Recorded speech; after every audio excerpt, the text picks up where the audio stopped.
Okay, so we're going to talk about Notebook LM and particularly how it might be used in support of education and how students might be able to use it as a really nice way of creating some multimodal resources and to support UDL approaches to teaching and learning. And basically, it's a tool that Google has provided in which you upload documents. I think with the free version, you can upload about 20, a maximum of 20 documents, I believe.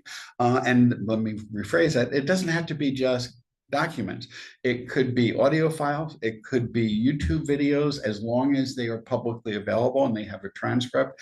It could be podcasts, it could be websites or other materials. There is a limit to how much you can upload. If you try uploading, say, 2 or 3 books, it will say maximum storage exceeded or whatever. But there's a lot of really nice things you can do. And these are just a few samples that I had created before doing some workshops. And maybe we can just take a look at one of them first, and then we could try creating one. Let's say this is one that oh, here's one I just created a few days ago, or last week. And what happens here is you create some materials, and I grabbed some chapters from the textbook that I'm using. Let me rephrase that. I'm using Lumen Learning's Waymaker package, but the core course material for that comes from an OER textbook that was written by the same person who developed the Waymaker package. So I took the big PDF of that, printed out as a PDF 2 chapters, which deals with market failure, taxes, and subsidies as an example of a way a student might, for example, want to use it. And you select the sources, you give it a title, you select sources for it, and then it just creates a whole bunch of things. It creates an overall summary of this. You can add notes, you can add an audio overview, you could add a mind map if you find that helpful. And the other thing, and this is, unfortunately, the screen doesn't have enough room to really do quite as much. Can we move any of these things? It doesn't look like it. I was hoping we'd move this up. Okay, on my screen, it scrolls down a long way. But what it comes with by default when you upload materials is it comes with a study guide. It comes with a briefing document. It comes with a fact, and it comes with a timeline. So if a student were to take course materials, they could be the readings you are asking them to read, which may not be how we'd want them to do this, but it could also be material that they're not quite getting, where they need some more support. They upload the material to it, and then if we go over here in the study guide, it gives a nice little summary of that. And now it's right, it's one of these things here. I probably, well, I think this is it. I think it puts it at the end. Yeah. So this would be a summary of the document, basically. So it's a very simple summary. Oh, I know. I also included another video there, sorry. I also included the crash course video, a link to it. It doesn't show up here, but it was in that grouping. And now, so this is just a simple summary of this, but if we go back to the studio and we can see one of the most useful things on it in terms of giving students opportunities for retrieval practice and other things is a study guide. And the study guide will be, I think, at the bottom. No, maybe it's at the top. Is it that? Yeah. I think it is. Okay, here we go. And I think we can bring this out. This should expand, but in any case, what it does is we'll create some quiz questions for students so that they can test their knowledge of it. It will give them some very simple answers. It'll ask them to create examples, ask them to think about the differences between these things, talk about some of the policy issues, and so on. And it will do this, and it gives them the answers there. So they could try quizzing themselves, and then they can check their knowledge of it, which is kind of nice. But one of the coolest things that this will do is, and this, it gives you a nice summary with generally quite accurate information. One of the nice things about this is that unlike other generative AI tools, this is only going to be generating this from the material you provided. So it's extremely unlikely to hallucinate, and it's extremely unlikely to bring in inaccurate information that it found on someone's website or on some conspiracy site or somewhere else. So if you give it information about vaccines from articles, they're not going to be suggesting that we do away with vaccines or, let more people die, for example. So, you are training it, or whoever uploads the material is training it to only create materials based on it. But the really cool part of this is the audio overview. And that's just going to take a couple minutes to create. But what it will do is it will create a two-person podcast. But what I have to do is stop the share for just a second while it's doing that, and then share it again. And this time I'm going to share it again with the sound. So the sound will be recorded once that's done. So, so it's going to create a two-person podcast with a male voice and a female voice, and it's going to make it typically like 12 to 16 minutes or so as a length, but it provides a really nice informal discussion of the material. And again, if you're giving students some really technical readings that may be a bit of a stretch for them in terms of the reading levels, this will summarize it very nicely, succinctly, informally, and provide a really good starting point on which they can scaffold other information. So it's a really nice way of having students have a tool that can bring them up to speed. And once you create these things, you can share them. So when you create that podcast, you can download it, you could post it somewhere. If you're doing this for students, you could then share it. If you create the briefing document or the quiz, you can download those or directly share it with students. The only problem with that is students have to log into, if you share it directly without pulling it outside of Notebook LM, students would have to have a personal Gmail account that they could use to log into Notebook LM. So if you just share a link, it will bring them here. And if they try to log in with our Oswego address, it will say that this is not allowed by your institution because we don't want them to have this powerful, useful tool. Well, no, it's because it's not part of the SUNY agreement in terms of the Google Suite. But on the other hand, if you can extract this information and use that and share the information, that has the same outcome.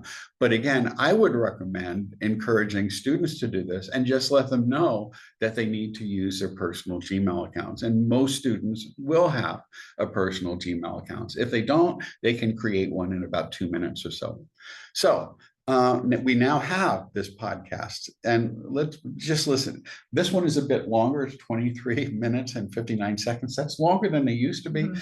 They keep updating this all the time. And the ability, by the way, to link to some of the briefing documents that they created was just added 3 days ago. So that's a brand new feature. Before, you'd have to download it and so forth. Now you can directly share links to these materials. Welcome to the deep dive. You're here because, well, you want to get smart fast on something complex without getting totally bogged down. Yeah, exactly. We take all the dense stuff, articles, studies, textbook chapters you sent, and pull out the key insights for you, the stuff that really matters. Mm-hmm. This time, you've given us a really interesting set of resources all about how economies try to balance making things with keeping the environment healthy. It's a great mix you sent. We've got some solid environmental economics theory, plus that crash course video on positive externalities and public goods, which is always, super accessible. Right. So we have the academic angle and the more straightforward take. Yep. And our goal today, our mission, is basically to give you the shortcut to understanding the big picture here. Mm-hmm. We're diving into externalities, good and bad, why the market sometimes, messes up when it comes to the environment. Market failures, yeah. Exactly, market failures. And then the different ways governments try to fix things, public goods, and that constant push and pull, that trade-off between the economy and the planet. That's the core of it. Okay, so where do we even start with all this? It feels huge. Well, let's kick things off with something really visual, something kind of stark.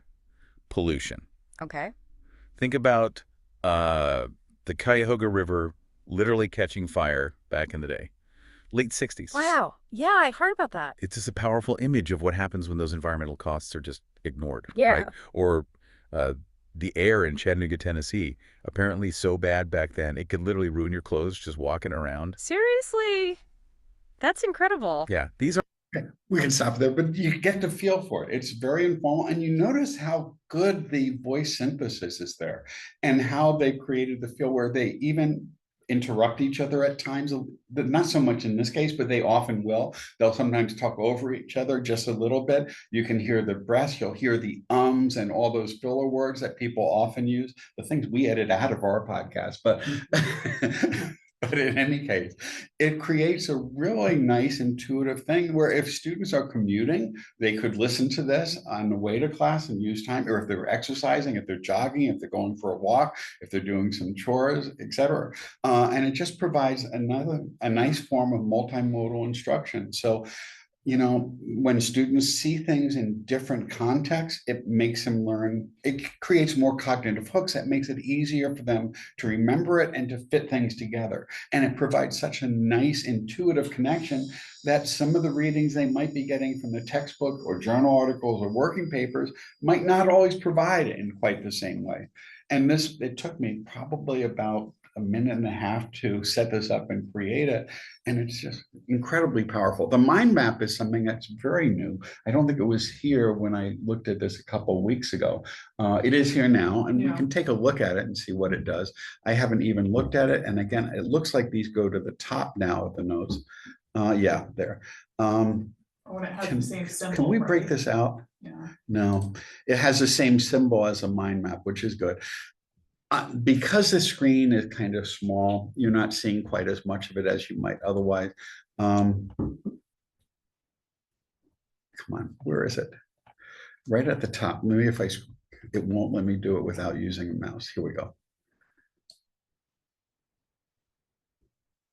Right there. Yeah. Click to open the mind map. There it is. So it goes from the basic concept to benefits and costs, international environmental issues. Can you self-check questions? Let's see if we can minimize this a little bit, and then you can expand these apparently, and then so you can follow the logic through. So it creates this nice little branch structure. I think this is fairly new. So it's, I haven't seen that before. But if you click on it, you can see key terms, and you can also get to some of the other things, some of those self-test things here. So here are some review questions, which look different than the ones that were in the other. So there are some problems here.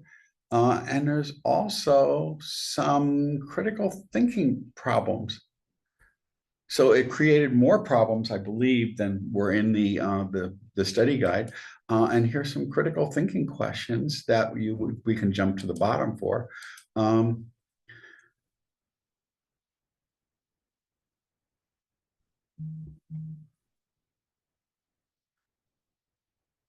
So it keeps adding more and more questions to it, and then you can follow through and use it. So it basically summarizes a wide variety of materials that could be in multimodal formats, and puts it in a place where students can summarize it, where they can get a little mind map to see some of the connections among those. Well, that was more of a branching structure than connections, and they could test themselves and so forth. And if you want, when you upload things, you could ask it specific questions or to focus on something. If you didn't like the way the information came out in the podcast, you can generate a new one where you ask it to focus on specific aspects or not to focus on specific aspects, or you could ask it some questions to focus on as part of that. So you can customize it quite a bit. And the Discover thing is also fairly new. And here you can ask it some questions about it. So anyone have any questions about externalities?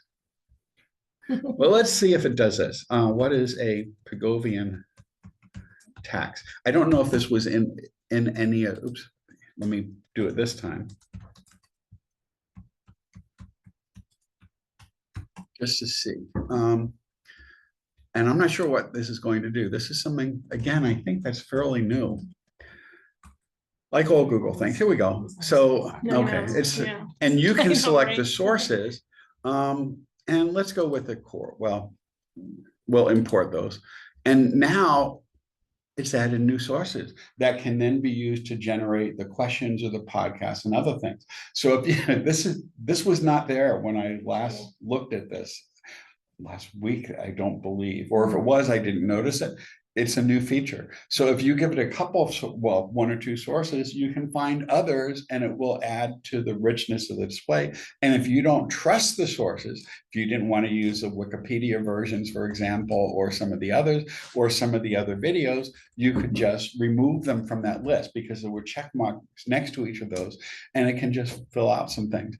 And here you notice it's giving you some suggested questions, but you could suggest others as well, and it will bring in more sources and use those to generate this. So if we want to create a new audio thing, we could go back up to that list and generate a new one. So, and the new feature is this sharing publicly now. So let's get rid of that. We could generate a new audio overview that would now be based on this larger collection of sources. And this is all free. You can get a pro version, and the pro version will allow you to generate slightly longer podcasts and to use more sources. But the free version works really, really well. John, do you know if you generated a new one with like all of those sources, will it save the original one that it generated, or does that get replaced? It will get replaced. However, for the ones that we have, one of the options you have is you could share it. And one of the ways, well, actually that's a share link, but there is, I believe, a way of downloading it here where you could download it. So you could download, so and do that first, and then you would do it. And if you wanted to have multiple versions, you could download one, generate a new one, and then have that one.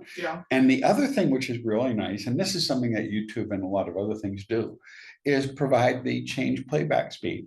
So if you're someone like me who listens to podcasts at twice the normal speed, just so I can listen to more of them when I'm driving, that can be really nice. On the other hand, if you're someone who is English as a second language learner, slowing down the speed can help make it a little bit easier to understand. It doesn't change your pitch, it just slows it down as if the person was talking slower. So, and I know when I've used Panopto and other things, some of the students who were not native English speakers did end up using that, and they would just go back and slow it down a little bit so that they could more easily capture the words or pause and look up words if they needed to. So if you downloaded the video at your speed, can someone change the speed for themselves or no? No, they would have to be within here, although they could if they were to upload it to a website that would support that. I don't know if VLC or any of the other players allow you to do that, but you would need an audio player that would allow you to change the playback speed. Podcast players pretty much always do, but I don't know about others because I just haven't used that many standalone audio files. I suspect that should be possible, but the the audio will be just at the standard speed. And the first time we did this workshop, one of the things that happened was that the male voice started first, and then the female voice was mostly initially at least saying, yeah, without really adding that much to it. And there was some concern that it was somewhat biased that way. It will do that often, but it's just as likely to do it for either the male or the female. One person will start the discussion and the other will just kind of agree a little bit, and then they both get into it a little bit further along, because we did check that to see, and it's pretty evenly, it seems to be random, but it's random in a way where the probability of one of them starting off being male or female is roughly 50%. So, or at least from what I've seen, because I agree. And what I thought was really interesting about this example, and this is the first time I've heard it do this, is it started referring to like the listener as you, which I haven't heard it done before. So, or I haven't heard it do before. So it's almost like it's now trying to personalize things even more so than just generating like a podcast episode. Now it's like a podcast episode that you, user, the individual user, I thought that was interesting. So did it also have some sarcasm where it said, "Oh yeah, this thing's super accessible"? And, right. Well, but I think they meant digital accessibility. But Okay. let's take an example where, in terms of sarcasm, one of the other ones I had done was, I was curious because, and we had this before, I think this may still, I don't know if it saved that. Let's load that conversation. Oh, this is the satire, right? Yeah, this is a satire that Candle makers. I had assigned to some students at Duke many years ago who were high school students and so forth. And basically what it's suggesting, it was, I had shared this with some of my students, in my large class in the fall, when there was some talk from one of the presidential candidates about doing some really stupid things with tariffs. And this was an essay written back in the 1800s by Bastiat in France, who was suggesting that what the legislator needed to do was basically to ban the use of windows and other things. It was a petition on behalf of the candlestick makers, because there was this unfair competition from the sun that was making their production less profitable. So it was suggesting that windows be banned, and that people be required basically to buy domestically produced candles rather than this threat from the external. Well, when I assigned this to a group of high school students, who were extremely bright, most of them did not pick up that it was satire. However, when I did it here now, again, generative AI is pretty good. All right, so get this. We're diving deep today into a satirical economic argument from the 19th century. Oh, You might be thinking, like, what could be relevant about that today? yeah. But trust me, this one's a gem. Okay. We're looking at Bastiat's Candlestick Makers petition. Okay. It's this satirical open letter by French economist Frédéric Bastiat, written in 1845. Right. And it's basically about a group of candle makers who petition the government to block out the sun. What? Yeah, you heard that right, the sun. Wow. That's pretty out there. Right. It sounds ridiculous, Yeah. but that's the power of satire, I guess. Yeah. Bastiat uses it to just brilliantly expose these flaws in protectionism, Right. which is the idea of favoring domestic industries Yeah. by shielding them from foreign competition. Okay, so picture this. You're a candle maker in 1845. France life is good. Okay. Business is booming. Everyone needs candles. Right. Until this new competitor shows up. Uh-oh. They're flooding the market with their product, driving prices down. And the worst part is they're giving it away for free. Oh, my goodness. Who's this competitor? This competitor, of course, is the sun. Oh.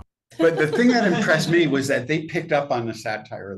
The students I worked with, this was a while back, but half of them just thought it was a really stupid thing. They didn't understand the satire aspect of it, because they hadn't made a connection to tariffs, mostly because they probably haven't really been exposed to tariffs, because for the last century or so, we've been working at lowering tariff barriers until January. But in any case, it's just a great example, but it's so easy to do this. So now let's try creating one. And we're going to go right up back here to the main menu, and we're going to create a new one. What would you like to create something on? Anyone? Oh, you're reading a reading thing? Yeah. Something, a reading? I mean, one of the things that we have to do for summer program is incorporate like the history of EOP. So I don't know if we could maybe do like a quick web search and find like an article about Sure. like the history of EOP. Okay. Arthur O. Eve. Arthur O. Eve is one that created the EOP program. Okay, so EOP, is that New York State or is it Yeah. national? He was in New York State, but legislator, right? And also, who was it? Arthur? Arthur O. Eve. And how'd you spell the last? O is his middle name. Last name is EVE. Oh, okay. There we go. Would that work? The history piece? See if we can find something else. Well, here's one, program history. And so what we can do is we can just grab that URL. And so what we would do as a starting point, we would add one source would be, oh, well, here we scroll down. This shows Oh, you the link. resources Yeah, that yeah. you can put in. Yeah. You could drag and drop things, but in this case, we would be using a website, and we'll just add that. And this is probably the easiest way of doing it, because that way you see all the file types that are supported. And then if we go back down, we're going to add, because you notice it will take things that you have in Google Docs. It'll take Google slideshows that you may have access to, which could be your slides for a class if you're doing presentations. You could grab something from the website URL. You could paste text in directly. And Could we go up, John, to the discover sources and see if it Okay. finds anything for Yeah. us? well, let's say the There history is a video out there too. The original video. In New York State. And just click submit, and let's see.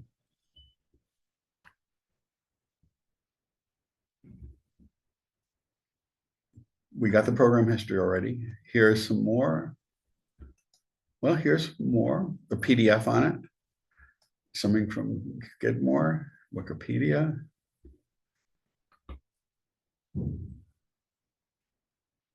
Yeah. Okay, What so about- we what can, about the once EOP, always EOP? what was it, this one? Yeah, what about that one? Okay, well, shall we select all of them? They're all selected to start. So, Yeah, by default it will, but so you could unselect something if it's not going to be helpful. And if there was a video, well, do you want to check for the video? Do you have an idea of where the video might be? Just on the main website, I believe. Well, what, where? Well, here, let's try this. Let's do that, and let's do a search for videos. There we go. So this is on YouTube. So let's go to YouTube and grab that URL. Unfortunately, my name is Danielle, and I'm getting my master's in social work here at Stony Brook. I grew up in Harlem. I have 4 brothers and sisters, and I was the first one to graduate high school. I'm O'Brien. you I'm a can junior in the copy that. graphic design program at FIT. I think it means a lot to my family that I'm here. And we'll- I'm the first generation. And put it right here. And then we will go down to add a source and scroll down to YouTube. And it has to be a publicly available YouTube video. And then we could put in specific questions if we want, or we could just leave it as a generic thing. And then we could go in and we could generate an audio overview. It says a few minutes, but it's pretty quick. But we could also generate a study guide, a briefing document, a summary, a quiz on it, and so forth. And this is a summary right up here where you could save that as part of the notes to it. You could generate a mind map for this. Well, we could take a look at the mind map while it's doing that other work. Maybe. So can you also prompt this like you would any other Yes. AI to say, highlight either the key similarities or differences between these two documents or these two sources? I don't know if you could do it between 2 sources. Maybe you could ask it questions, Okay. and it's possible it might. I haven't tried that. No, me neither. It's, I've used it mostly just to get summary, but you could do it right here, by putting in questions, and then that would affect the type of output.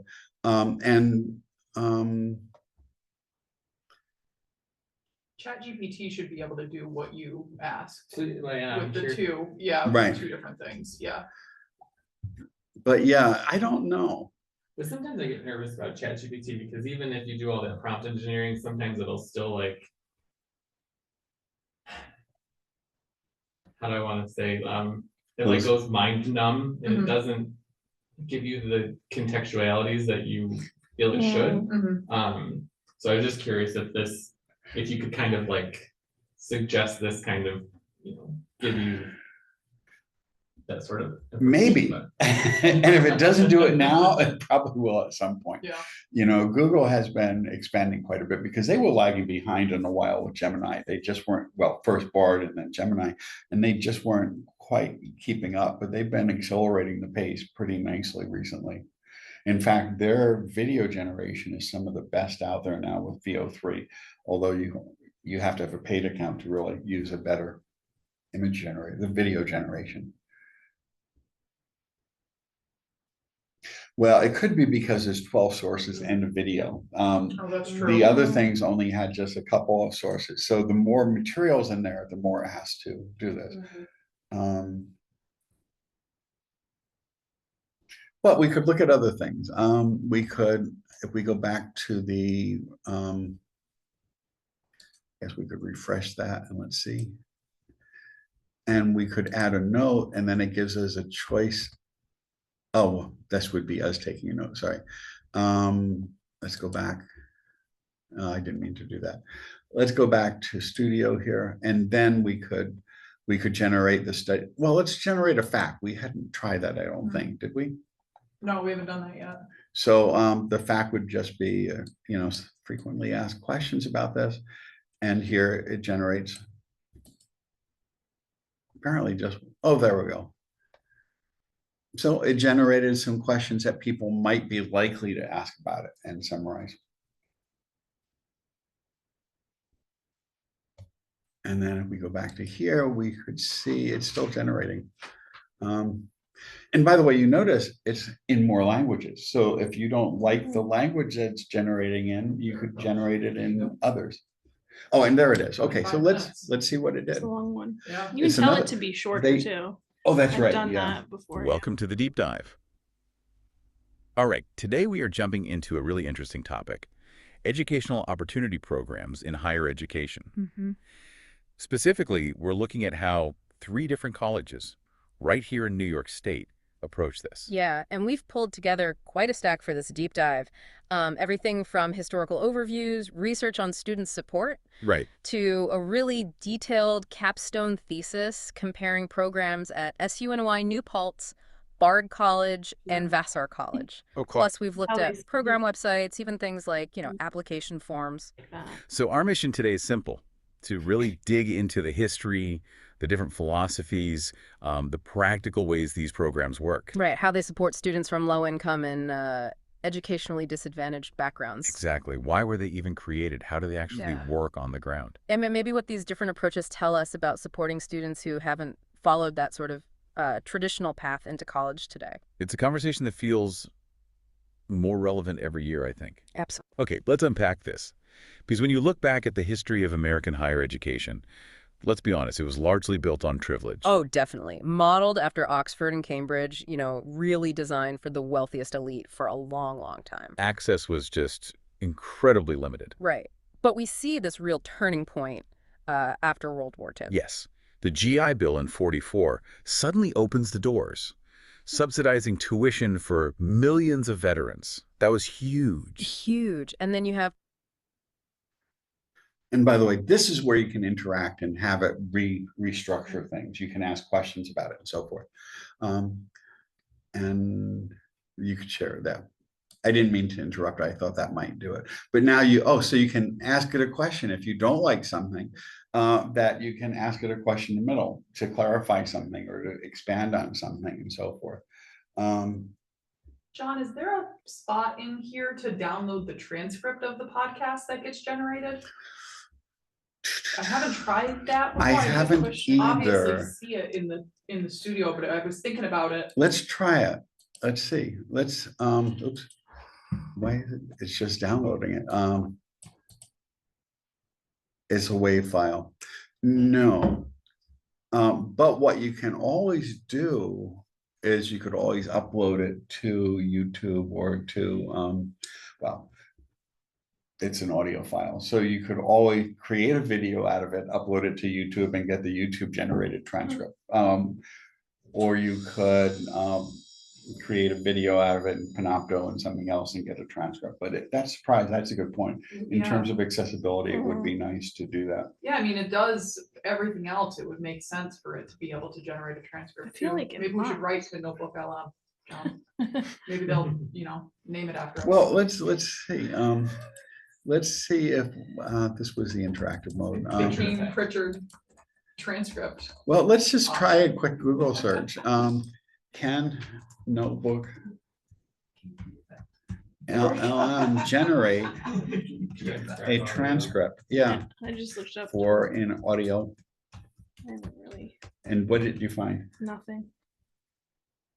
This is it, John. This is our claim to fame. Yes. Nope, no, it's not. Says that, but then there's no, it's telling you to. Well, wait, upload it. You don't access it within that interface. You can click on audio. Auto file within your sources and the transcript will appear. Copy and paste the transcript into other applications. So let's see. So It didn't do that.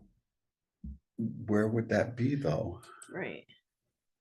Did they say it in the sources? Oh, yeah. They said in the sources, didn't it? It did say that, but the sources, There's the little box on the top right corner of the sources. That might be a new. that's to Yeah, select all. No, No, right the top. top right. That like. Yeah, that's just to add new things. Yeah. No, the top.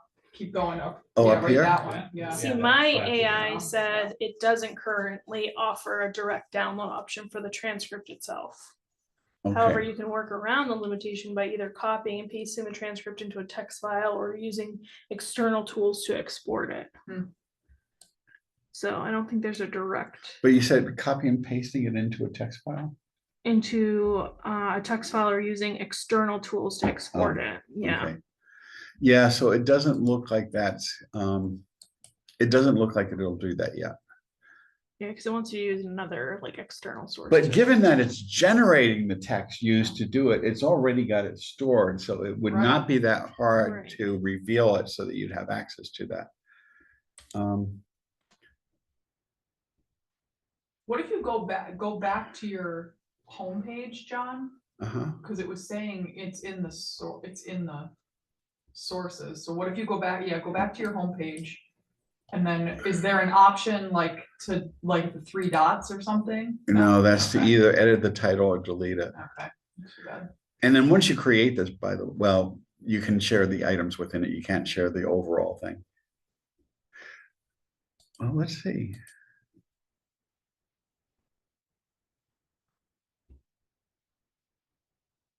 No. Well, let's just see what the languages are.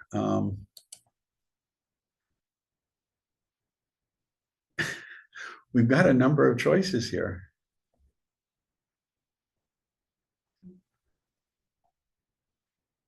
So, so that it'll do that, and Google translates pretty good, so they've got that. We'll leave it at the default though, because otherwise the interface might become a little awkward for me at least. So that's it. Any want to try any others, or you want to see if we can do something to see if it will analyze a difference between two? What would be an example? We need 2 sources.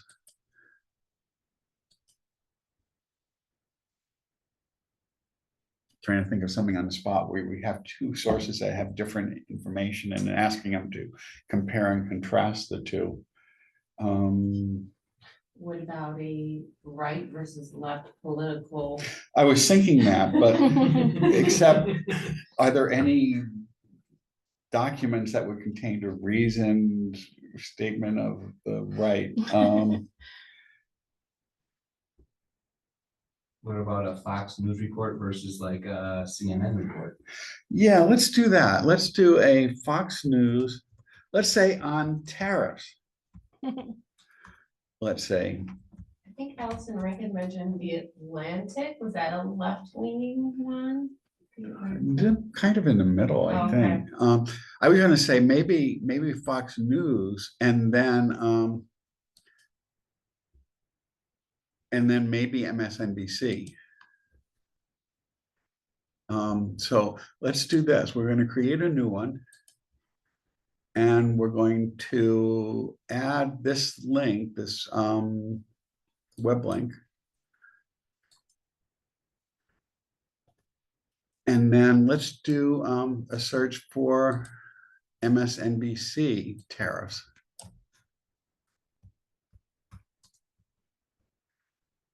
Actually, let's go with a friend of mine.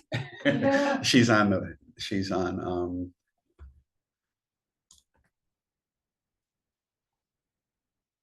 No, that's the one you were just talking about. Yeah. Well, okay, never mind. Let's just go back to MSNBC. Oh, here's why. And I didn't put in tariffs.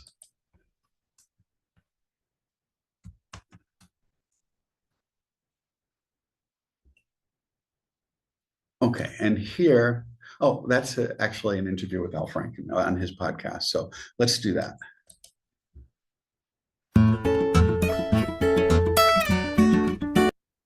That'll be interesting too, because this is a YouTube video and the other one was A like new- just a web page, I think. Oh, was it? Oh, well, let's see. think so. It shouldn't matter Yeah, it might just be interesting to see. how it would handle that. Yeah.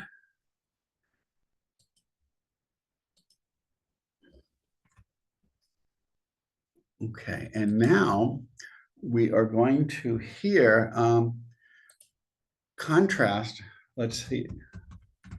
Oh, you clicked the wrong, Oh, click geez. the auto prompt. Start typing here. Okay, so contrast the views presented in the podcast with Catherine Rampell with the views expressed by Fox News. Let's try that just to see.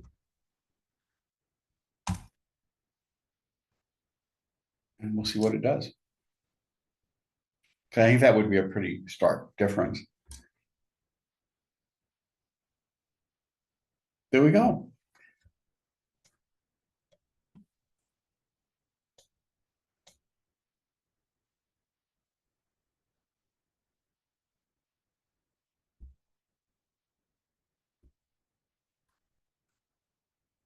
Deficit reduction. And the reason it would reduce it is because our net exports would plummet, but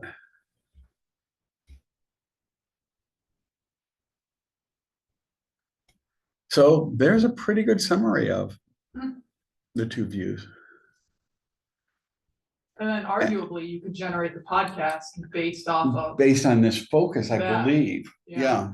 That could be huge for some students to have, not only bring in their sources and get summaries, but then if they're trying to Differentiate. get the ball rolling on critical thinking or in-depth thought for exploring like ideas of where two ideas maybe intersect and they want to pursue further, you could be like, hey, like this is my idea, here's what I'm trying to compare. Where are my overlap areas? Where are not my overlap areas? And that was one of the nice things about this too. If we go back to that mind map thing, one of the options, at least in the other one it created, were some critical thinking questions.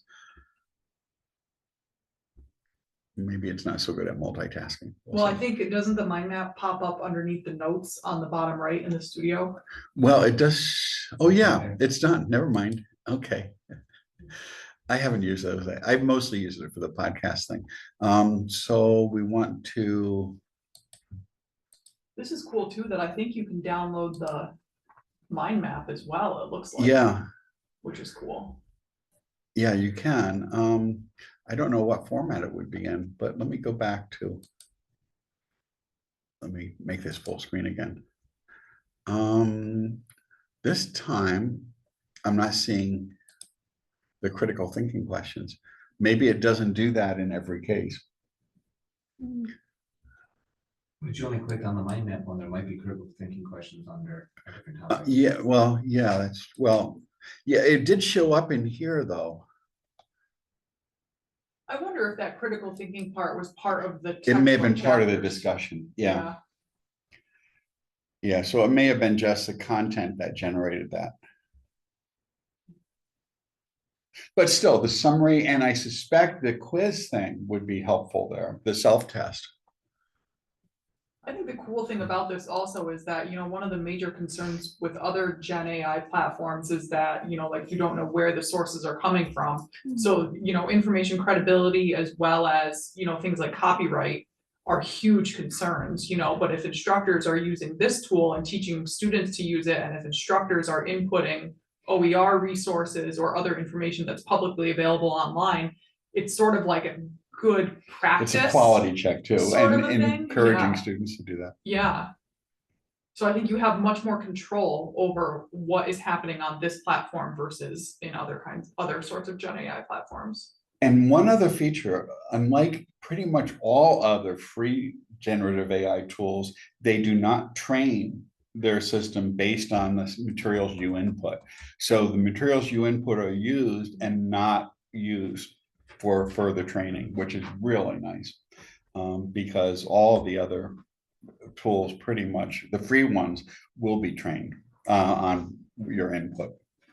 And here it is. Let's see what if it's a little shorter. Okay, let's unpack this. We've just got this, well, stack of sources, articles, transcripts, you name it, landing right after some really significant policy announcements.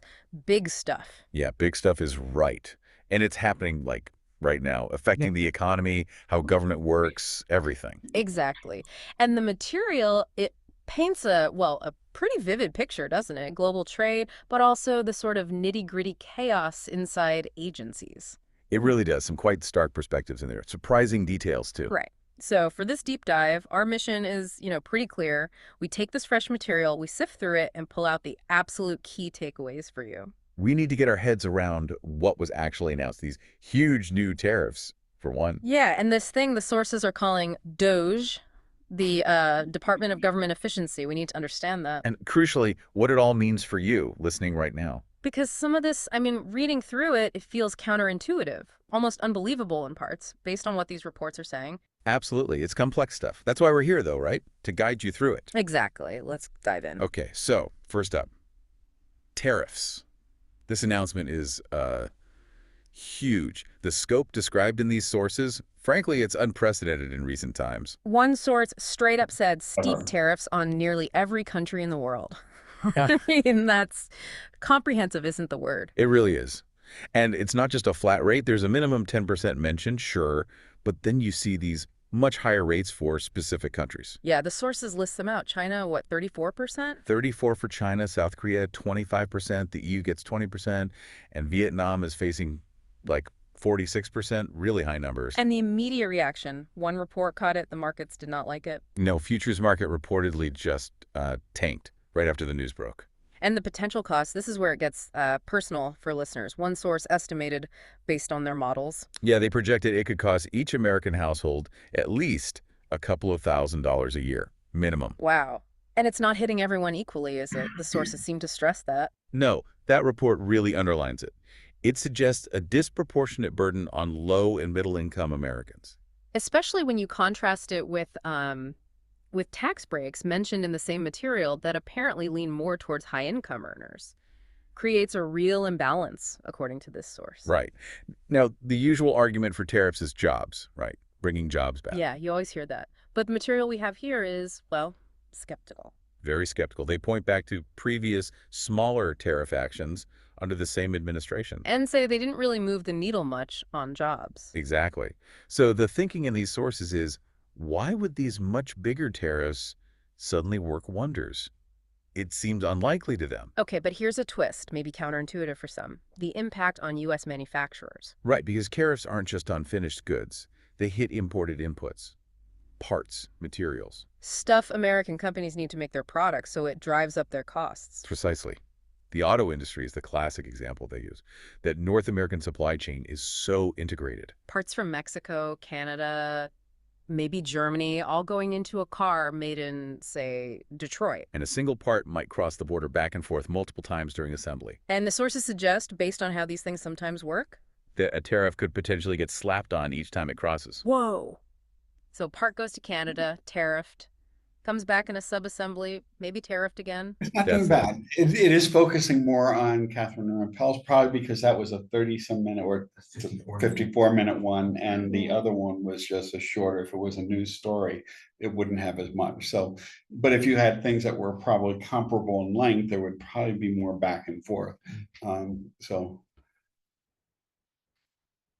But it didn't do a bad job, but it did at least address the sources and differences when you ask it a question. So it's not doing that in the audio though. So it may be focusing a little bit on those questions, but not referring to the individual sources. Yeah, I found that interesting that it was just saying like this source suggests and without specifying which source one it was. But I mean, like, I don't necessarily hate that because then, it encourages people to go back and kind of, use this as sort of like not a complete supplement, but like a, you know, like they can use it along with the reading assignment to help them understand.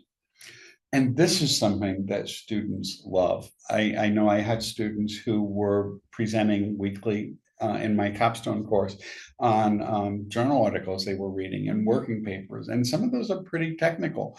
And what they said is, what many of them said is the first thing they would do is they would run it through Notebook LM. They'd see the summary, they'd get a good feel for it. And then they'd go back in and look at the details because it helped give them a better grounding in it to explain what tools what were being addressed. Because it's, you know, the presentations were at a higher level than this, but at least it helped them make connections, and the presentations were so much better because they weren't making mistakes on the basics of the analysis, which used to be much more common in the past. And they were able to explain it at a much higher level because they got that foundation down much better.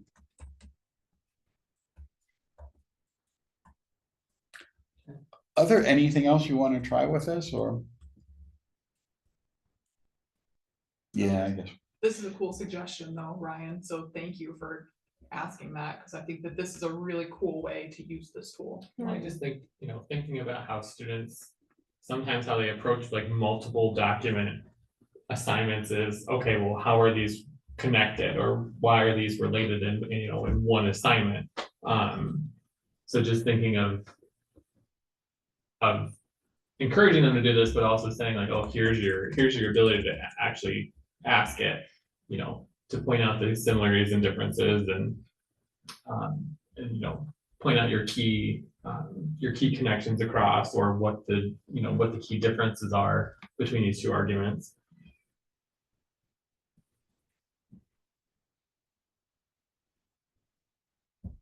Yeah, I think that would be an excellent use. Any other questions or thoughts? I'm gonna try it out. And just the podcast creation thing is what really has got everyone's attention because it does it so well. Thank you, John. Okay, we'll stop the recording. I'm gonna swap out my tea for my water bottle.